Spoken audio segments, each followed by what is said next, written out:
Inspired Tuesday number 45, because our team believes that starting the day motivated and inspired sets up the rest of the day for success. We bring quotes to our morning huddles, and it has been so positive to our team that we decided to share it with you in hope to motivate and inspire you as well. Today the topic is overcome your nerves. We all know what it's like to be nervous, and nervousness can get the best of us. And it's really hard to avoid it sometimes, but with some practice, anyone can overcome it. I have in here 3 tips to help our team and you overcome your nerves. I'll talk about 2 tips, bring 1 quote, then 1 more tip. Enjoy! Tip number 1 is visualize in a positive way. It's really easy to get stuck in this negative visualization of things. For example, if you're gonna go and buy a house, first thing that comes in a lot of people's mind is like, what if the deal doesn't go through? What if the bank doesn't give me the loan? What if, like, all these things there are like visualizing this negative outcome. When you start to do that and visualize this negative, go ahead and give it a break. Stop right there and start to think, I can't wait until I get this house that I dream of, and how am I gonna decorate? Start to think of the outcome as a positive thing. Like, give yourself the end of it as being positive. It's the same thing, like if you have a meeting with someone and it's really, you're so nervous about it, just think like, oh my God, this meeting is gonna go so well. I can't wait until I call someone, like another friend, to tell how good that meeting went. Instead of like, oh my God, it's a horrible meeting, this is gonna be so bad. Just think of this positive outcome towards the end, because it's really gonna help with your nerve. I'll give an example at work. Dental fears is really a big thing, and I take this really seriously.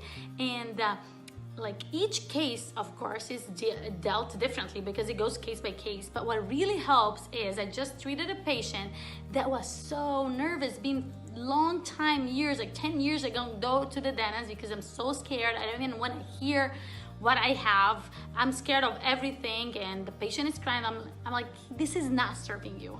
And we're gonna take care of you, and during all this process we're gonna make you comfortable. But for you right now, what you really think, and something that's really gonna help, is focus on this outcome. You are here because you want this beautiful, healthy smile. So this is what you're gonna think about. You can't wait until you have this beautiful, healthy smile, and it's gonna be just like you wanted. It's gonna be so functional, and there's not gonna be pain involved, because we're gonna work on that, make sure that you don't feel any pain. So think about all these positive things, and that's really gonna help. And the patient was like, I already feel so much better. Thinking she was already happy and smiling. That was awesome. I'll give another example. I don't know if you guys know, I've mentioned her before, Mel Robbins. She is a TV host, CNN commentator, and a great author. And the way she does that positive visualization is she thinks of an anchor thought. So for example, she was raised in Mississippi, and she loved the river in there, and she used to walk with her mom there. So she's really afraid of flights.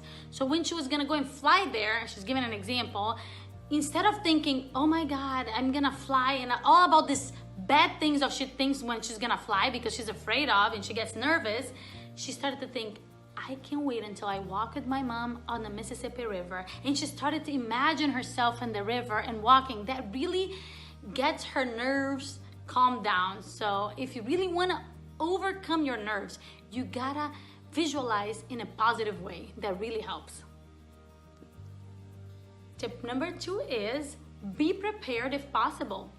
If you prepare in time and not last minute, it really helps you overcome your nervousness. And this is Inspired Tuesday, for example.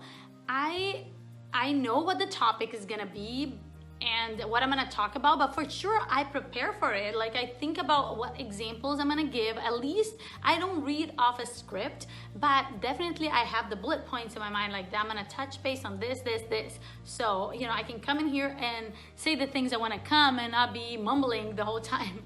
One other thing is, like at work, everyone is trained in a way that we get as much information to connect as possible so we can all have a good experience. For example, front desk have some of the information on the patient, so it comes the assistant. Of course, the doctor is gonna come and get her own medical history and all these things and ask the appropriate questions, but when we get in the room, we already know somehow who's the patient that is there, what are they expecting, and what do they do. Like, you know, everyone has that thing. It really helps when you're prepared and you know who the person is, even and what the person is expecting. Is the best thing to have a great experience both ways, the doctor and the patient.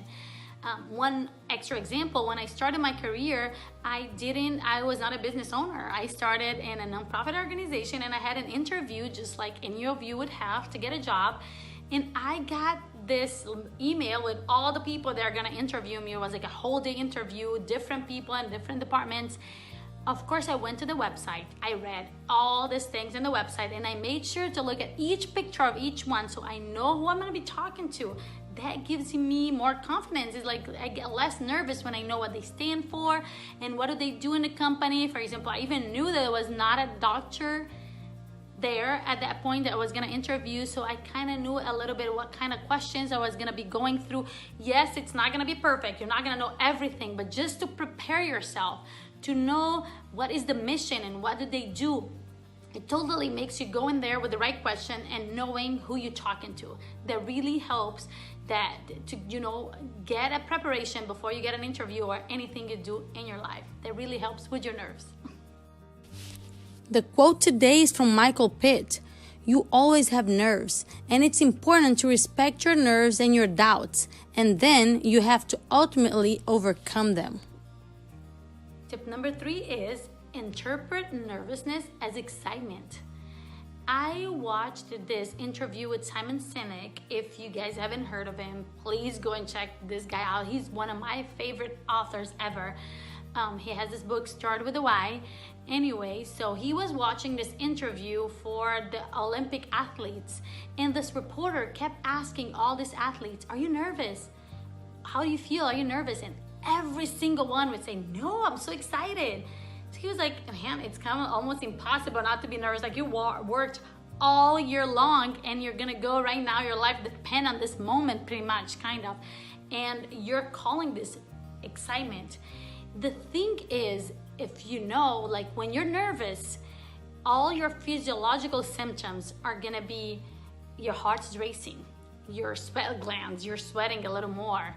You're like, all these feelings that you have when you're nervous is the same feeling you have when you're excited. But it all depends, so it all depends on what your brain call it. Literally, like all these people that go and are keynotes, like they do speeches, what he said, even Simon Sinek, like he started to interpret that when he's like nervous. That's so excited. I can't wait to go and talk to all these people. That's really exciting. Like, you know, that helped him. Instead of like believing that he's nervous, he calls it excitement. It gives it more energy and confidence to go and do it. For example, at work, we're scaling and growing into a new clinic. Of course, it's like a little distant from the one that we are right now, and there's gonna be a lot of scheduling things going on, and you know, there's all these new things. We are not, like, we could say, oh my God, I'm so nervous because how am I gonna go and get all this thing to work? To tell you the truth, the whole team and myself, I'm so excited. It is the truth, and it really helps. I mean, and I feel it. We're excited. I'm just imagining myself already working in this new clinic, and this is exactly how we all see it. It helps with nervousness. Like, interpret it as excitement, and you'll see the difference. I hope you guys like the topic and the quote today, and I'll ask you today, which one of those 3 tips resonate with you the most? Tip number 1, visualize in a positive way. Number 2 was be prepared if possible. And tip number 3 is interpret nervousness as excitement. Which one is the one that resonates with you the most? And if you have a 4th tip, go ahead and leave us comments below. I'll love to hear from you. I'll see you guys next week. Bye-bye.